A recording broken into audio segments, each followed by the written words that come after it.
Now we're going to try to figure out why the steering is so hard.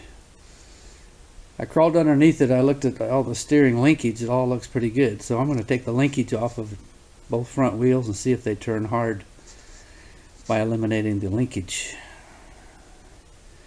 We'll do that by taking off this nut right here, hold it on top, pull the linkage up out of it. I've got the linkage off. With my hand, I cannot turn this.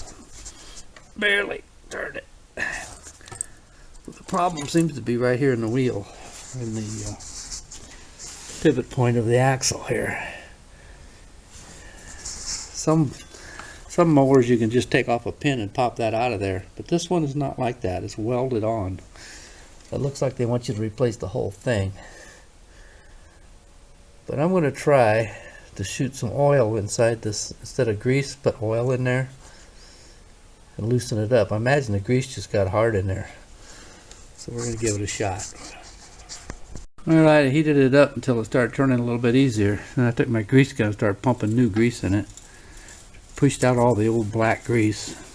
Now I can turn it with my hand. Hell, I can turn it with one finger now. So now I'm going to go do the other side. The other side I'm going to try to do it without disconnecting the linkage. And just turn it with the steering wheel. No use doing more work than you have to.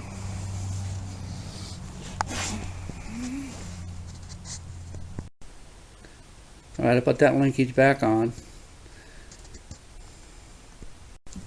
Now I'm going to turn the wheel all the way to the left.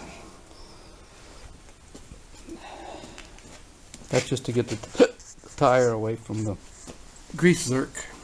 This is what we call a grease zerk. I'm going to heat it up with everything in place.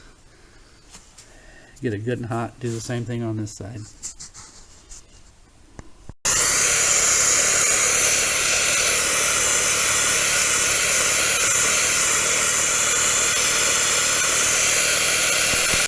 Now I'm just going to wipe off all the excess grease. And once it all cools down, I'll make sure it still turns easy. While I'm at it, I'm going to go ahead and grease the wheels, the wheel bearings.